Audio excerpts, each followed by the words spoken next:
and it's to think about your reaction. In presentations, you know and I know, things go wrong all the time. The internet cuts out, you freeze, the dog runs in the room. There's a list of different things. But the funny thing is, when they happen, people seem really surprised. I mean, how many times have we seen the guy trying to fire up his PowerPoint and he just gets nowhere with it? And he looks absolutely distraught because of that. He doesn't know what to do with himself. But yet he's probably seen that happen multiple times before. My point is, if we can plan how we react when these things come up, we can deal with them a lot better. We can be less nervous when they occur. So what I want to do is I want you to give me, say, 2 things which you're concerned about when presenting. And we'll talk about what we can do as a reaction when they occur. So would someone like to give me one, first of all, something you're worried about? Julian, I see your pinky up there, or your hand. Yeah, my mind going blank, completely blank. So we've got freezing. Yeah, let's do that one. Isabel, your hand's up. What was your one? It's something that is not within your control that goes wrong that affects you. I'll give you an example. That would be helpful. All prepared for a funeral, and this funeral had 3 pieces of music: entrance, reflection, and exit. And somewhere along the line, the crematorium got the reflection music and the exit music wrong. Okay. So I introduced one piece of music and another piece of music was played. But how I reacted to that was pretty damn awesome. I said, well, Karen would have kicked my arse for that because I kind of knew of her, and just everybody laughed. Great, great. So it sounds like you've already got a solution for that one there. That was for that one problem, but it could be something else. Yeah, absolutely. Let's talk about those 2 then. So freezing, first of all, Julian's request there. What do you think we could do when our mind goes blank? What do you think we could do in that situation? So Nara, yeah, please put your hand up. Maybe ask a question. Oh, very nice, very nice. Yes. And what's the thinking behind that? It just would give me time to focus on what I want to say, and actually maybe hear a prompt from someone in the group of people who are listening.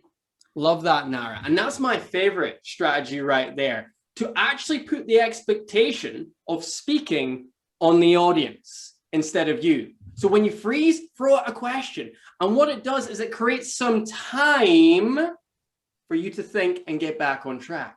And your mind's already going at 100 miles per hour, so it doesn't take that long. So great suggestion there, Nara. What else could we do? I saw Claire, you had your hand up too. Yeah, stop and take a breath. Actually, just take a moment to compose yourself. Yeah, so literally use the silence and then get back on track. So it's all about creating time when we freeze.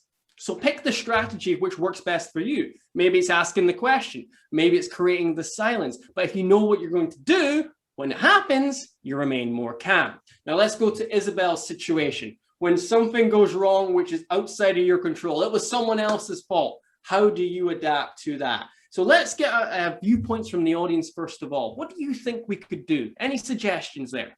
Emma, please. Make a joke off it. Like, you know, Isabel had already done that. It's happened to me before as well, where somebody had cleared all the pictures off one of my presentations because it fitted better, but it was needed to make the impact. So you're just like, oh, I don't know how that happens, you know, and the impact's kind of lost that way. So just make a joke off it. Absolutely. It's the best thing to do. Own the situation, you know, don't hide away from it. Don't act like nothing had happened there. Own it, make a joke of it. Yes, absolutely. Any other thoughts, ideas for that type of situation?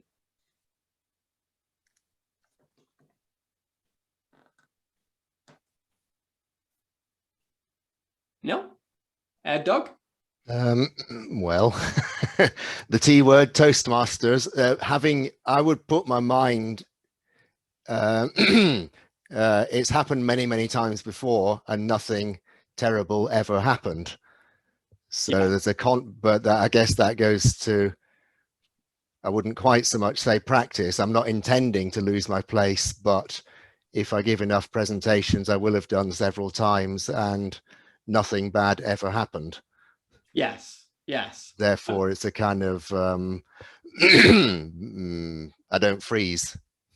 Yes, so Really. for the freezing one, that makes absolute sense. I guess I'm not apt to freeze because something immediately kicks in, says, this has happened before and it all turned out fine. Yes, you've had the experience in the past, so you know it's going to be fine going forward in the future. But I think Emma's absolutely right. Use the humor if possible. Use that little bit of improv, or just carry on. You know, say apologies for that. Let's carry on and make this a great service. So these are the sort of things you have to think about. So what I'd recommend after this webinar, write down your big five. The big five things you're most concerned about when you present. And then on the other side of the paper, write down the big five solutions to those things. So then when you go into the presentation next time, you have a plan of what you're going to do when things go wrong. And as a result, you'll remain calm and confident when they do.